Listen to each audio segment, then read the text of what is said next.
Assalamualaikum warahmatullahi wabarakatuh. Saya Sari Puspita Dewi dengan NIM B1D210011. Di sini saya akan menjelaskan salah satu materi struktur konstruksi 4 yang berjudul Health, Safety, and Environment atau HSE. Di sini ada perbedaan HSE dan Safety Officer, yang dimana HSE singkatan dari Health, Safety, Environment. HSE adalah bidang yang mengatur prosedur kesehatan dan keselamatan di tempat kerja. Sementara itu, Safety Officer adalah orang atau karyawan yang bekerja di bidang HSE. Beberapa sebutan lain untuk Safety Officer adalah HSE Officer, HSE Staff, atau Safety Engineer. Tujuan Departemen HSE adalah mencegah dan mengendalikan risiko yang mungkin muncul di lingkungan perusahaan, misalnya seperti kecelakaan kerja atau munculnya ancaman. Prosedur HSE melibatkan proses mengidentifikasi potensi bahaya di suatu lingkungan kerja, terutama yang bergerak pada bidang konstruksi dan manufaktur. Adanya HSE dapat memberi perlindungan kepada para karyawan dari risiko kecelakaan akibat peralatan-peralatan kerja. Di sini ada menciptakan sistem manajemen HSE yang efektif, yang dimana langkah penting dalam memastikan lingkungan kerja yang aman dan sehat. Sistem ini harus komprehensif dan terdokumentasi dengan baik dan disesuaikan dengan kebutuhan spesifik organisasi. Angka pertama dalam mengembangkan sistem manajemen keselamatan adalah melakukan penilaian risiko. Ini melibatkan identifikasi potensi bahaya, mengevaluasi kemungkinan dan tingkat keparahannya, dan menerapkan langkah-langkah pengendalian yang tepat untuk mengurangi risiko. Pemantauan dan peninjauan sistem secara teratur sangat penting untuk memastikan efektivitasnya dan membuat penyesuaian yang diperlukan. Organisasi juga harus menetapkan kebijakan dan prosedur yang jelas untuk pelaporan insiden, investigasi, dan tindakan korektif. Karyawan harus dididik dan dilatih tentang prosedur ini untuk memastikan mereka memahami peran dan tanggung jawab mereka dalam menjaga lingkungan kerja yang aman. Di sini ada penilaian risiko HSE dan strategi mitigasi, yang dimana proses sistematisnya untuk mengidentifikasi, mengevaluasi, dan memprioritaskan potensi risiko di tempat kerja. Ini melibatkan mengidentifikasi bahaya, menilai kemungkinan dan tingkat keparahannya, yang menerapkan langkah-langkah pengendalian yang tepat untuk menghilangkan atau mengurangi risiko.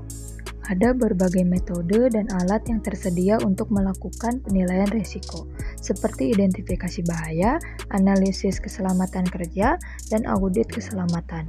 Penilaian ini dapat membantu organisasi mengidentifikasi potensi risiko dan mengembangkan strategi untuk menguranginya. Dan beberapa strategi mitigasi risiko HSE yang umum termasuk kontrol teknik, kontrol administratif, dan alat pelindung diri atau APD. Kontrol teknik melibatkan modifikasi tempat kerja atau peralatan untuk menghilangkan atau mengurangi bahaya. Kontrol administrasi fokus pada penerapan kebijakan, prosedur, dan pelatihan untuk meminimalkan risiko, seperti helm, sarung tangan, dan kacamata keselamatan memberikan perlindungan tambahan kepada karyawan. Selanjutnya ada manfaat yang menerapkan praktek HSE. Yang pertama, menerapkan praktek keselamatan di tempat kerja yang memiliki banyak manfaat bagi organisasi dan karyawan. Di antaranya ada manfaat utama yang meliputinya mengurangi risiko kecelakaan dan cedera. Dengan cara mengidentifikasi dan mengurangi potensi risiko, organisasi dapat menciptakan lingkungan kerja yang lebih aman bagi karyawan mereka, mengurangi kemungkinan kecelakaan dan cedera, peningkatan moral dan produktivitas karyawan. Ketika karyawan merasa aman, didukung, dan dihargai, mereka lebih cenderung terlibat dan termotivasi dalam pekerjaan mereka, yang mengarah pada peningkatan produktivitas dan kinerja keseluruhan yang lebih baik. Yang kedua, kepatuhan terhadap persyaratan hukum. yang dimana memprioritaskan HSE membantu organisasi mematuhi peraturan yang relevan, menghindari tuntutan hukum yang mahal, denda, dan kerusakan reputasi. Selanjutnya, peningkatkan reputasi dan kepercayaan pemangku kepentingan. Organisasi dapat memprioritaskan HSE menunjukkan komitmen mereka terhadap kesejahteraan karyawan, kelestarian lingkungan, dan tanggung jawab sosial yang dapat meningkatkan reputasi mereka dan membangun kepercayaan dengan pemangku kepentingan. Terakhir, manajemen biaya yang lebih baik.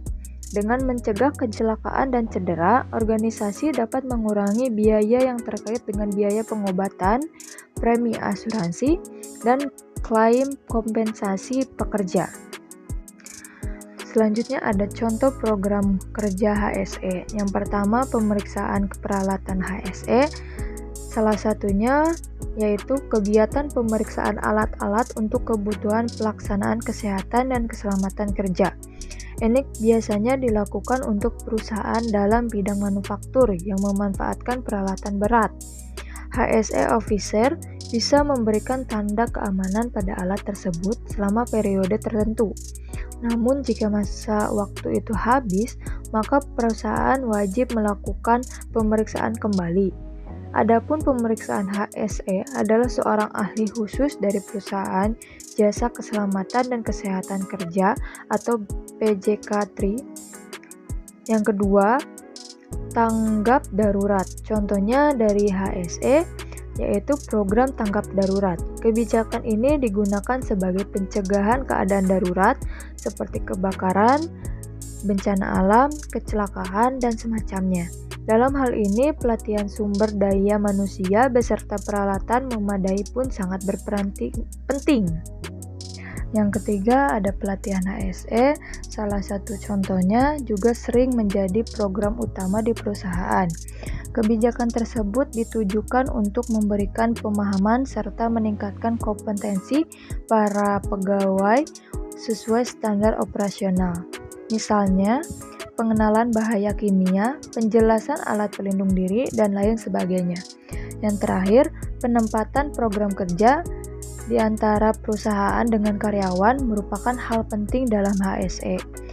Ya, perusahaan wajib memberikan penjelasan mengenai kesempatan kontrak bersama manajemen. Dengan demikian, hal ini dapat dijadikan sebagai acuan dasar para pegawai ketika melaksanakan pekerjaan. Untuk kesimpulannya, HSE memainkan peran penting dalam menciptakan lingkungan kerja yang aman dan sehat. Dengan menerapkan praktek HSE yang efektif, organisasi dapat mengurangi risiko kecelakaan dan cedera, meningkatkan moral dan produktivitas karyawan, dan memastikan kepatuhan terhadap persyaratan hukum. Membuat sistem manajemen HSE yang mencakup penilaian risiko, program pelatihan, audit, dan inspeksi sangat penting untuk mempertahankan budaya keselamatan produktif. Dengan berinvestasi di HSE, organisasi dapat melindungi karyawan mereka, lingkungan, dan kesuksesan dan keberlanjutan jangka panjang. Sekian dari materi saya. Mohon maaf apabila ada kesalahan dan kekurangan. Saya ucapkan terima kasih. Assalamualaikum warahmatullahi wabarakatuh.